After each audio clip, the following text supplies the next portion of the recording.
Harus nggak?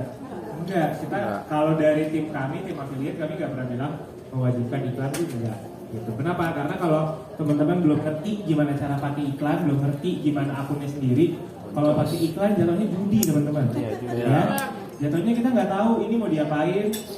Siapa tahu aja deh gitu ya, kita coba bayar, siapa tahu dapat nih kita untungnya gitu. Tapi lebih sering kalau kita nggak tahu malah ujung-ujungnya jadi buntung nih teman-teman ya.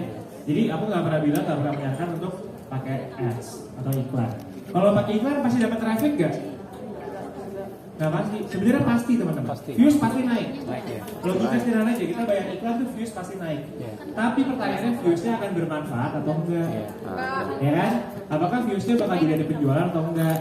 Nanti setelah itu muncul lagi keluhannya. Kak, aku udah iklan, habis itu traffic aku dibikin anyep. Sengaja ya biar disuruh iklan. Siapa yang mikir kayak gitu? Ada? Nah ini menandai nih. Bercanda. Enggak teman-teman, jadi aku akan jelaskan nih. Kira-kira sebenarnya gimana sih proses, tadi kan kita udah belajar tentang matrix ini. Sebenarnya kan ini aku udah selalu bilang, kalau teman-teman pernah nonton VT aku, pernah nonton live aku selalu bilang bahwa ini adalah cara algoritma atau cara sistem menilai konten kita bagus atau enggak. Itu dulu yang pertama, konten kita bagus atau enggak. Kak, aku editnya udah sehari semalam loh kak, mau satu video, masa nggak bagus kontennya? Nah belum tentu teman-teman.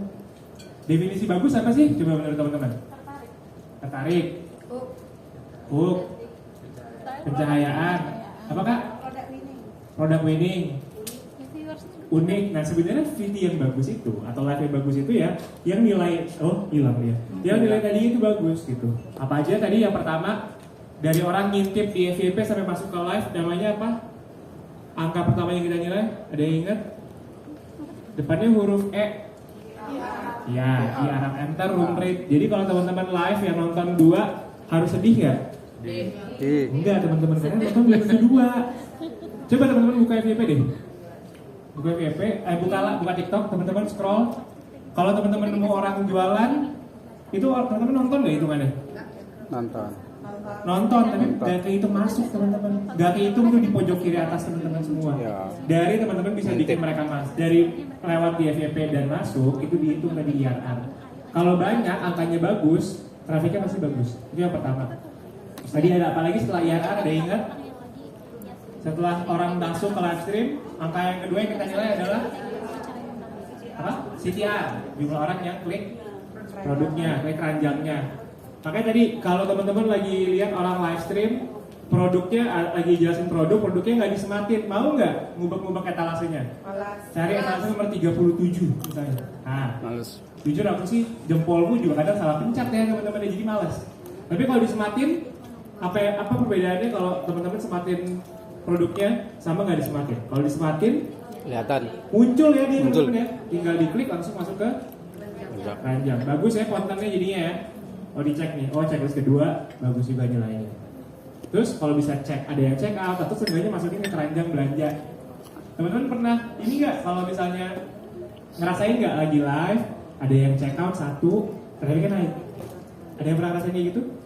Tapi kalau udah 2 jam nggak ada yang check out, trafiknya segitu aja tuh, bahkan jadi 0, jadi 1, 2. Ada yang ngerasain kayak gitu? Iya, karena sebenarnya tadi kita akan nilai sesuai dengan kriteria penilaian yang udah kita buka juga ke teman-teman semua. Oke? Jadi biasanya pasti kalau ada yang check out, trafiknya pasti bakal naik. Dan kalau teman-teman perhatiin, setelah ada yang check out, trafiknya naik, pasti barang yang naik sama juga, bener nggak? Misalnya jualan spidol, malah biasanya hari-hari teman-teman jualnya sendok semen misalnya ya. Tapi tiba-tiba hari itu ada yang check out spidol di live teman-teman semua. Suka perhatiin nggak? Biasanya yang klik produk spidolnya pasti bakal tinggi banget setelahnya di trafiknya. Pernah memperhatikan nggak sampai ke sana teman-teman? Nah, jadi bukan karena traffic itu datang tidak secara tahayul bisnis ya teman-teman ya. Nggak tiba-tiba dihadirkan, tiba-tiba ditarik gitu supaya teman-teman semua mau pakai iklan gitu. Sebenarnya enggak, semua tuh nyambung. Makanya kita selalu bilang teman-teman harus kuat dulu basicnya, harus kuat dulu fondasinya. Jadi biar tahu angka-angkanya tadi. Gitu. Triknya itu pasti bakal berubah-ubah ya teman-teman ya. Pasti bakal ada orang-orang yang atau mungkin praktek-praktek baru yang sebenarnya mungkin bisa lebih memperbaharui apa tips-tips yang dari kami sampaikan, tapi pada dasarnya teorinya sama ya teman-teman ya. Kayak yang tadi gitu. Ada nggak kita bilang harus pakai fitur tertentu kecuali yang pin ya gitu misalnya. harus nyalain apa, harus nggak ada ya teman-teman ya. Jadi nggak ada cara-cara khusus nge-trick atau memancing gitu ya algoritma kecuali sama konten kita. Jadi kalau kontennya bagus itu sama seperti tadi. Kalau misalkan VT, ada yang tahu kriteria VT yang bagus kayak gimana tadi? Angka-angka yang kita nilai apa aja? Kalau VT keranjang kuning sebenarnya yang check out sama klik produknya itu sama. Tapi sebelum itu ada nggak yang kira-kira kalau tadi IRR atau jumlah orang yang masuk ke live stream, kalau di VT itu kita menilainya apanya? Aku udah pernah mention ini nih di VT. Ada yang mau tahu? 9 juta loh viewsnya. Nggak ada kan teman-teman yang nonton? Nggak ada. Apa kalau VT yang bagus? Kalau teman-teman nemu VT yang bagus, apa yang teman-teman semua lakukan pertama? Scroll, ada VT yang bagus nih. Apa yang teman-teman lakukan yang berbeda sama VT yang tidak menarik? Suka. Nah, Like. Itu dia, berhenti dulu aja.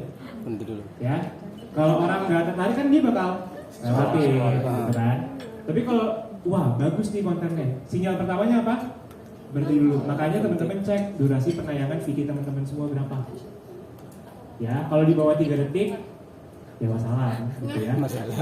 Jujur gitu. Tapi kalau bisa di atas 3 detik dan kalau teman-teman bisa melihat nih berapa presentasi orang yang menonton sampai habis. Semakin tinggi biasanya semakin bagus. Semakin tinggi biasanya tuh ya dapatlah 1000, 2000, 3000 gitu ya. Tapi kalau misalkan teman-teman semua ini kalau di VT ada hal lain lagi yang akan juga menentukan berapa jumlah penontonnya teman-teman semua ini. Gerbang keduanya ada yang tahu apa setelah kalau teman-teman semua nonton konten yang bagus, kan tadi klik keranjang kuning sama CEO kita udah tahu ya. Nah ini di tengah-tengah ini setelah teman-teman berhenti, kalau VT-nya bagus apa yang teman-teman lakukan? Like, comment, share. Betul. Sebenarnya yang paling penting adalah di save sama di share. Ada yang tahu kenapa?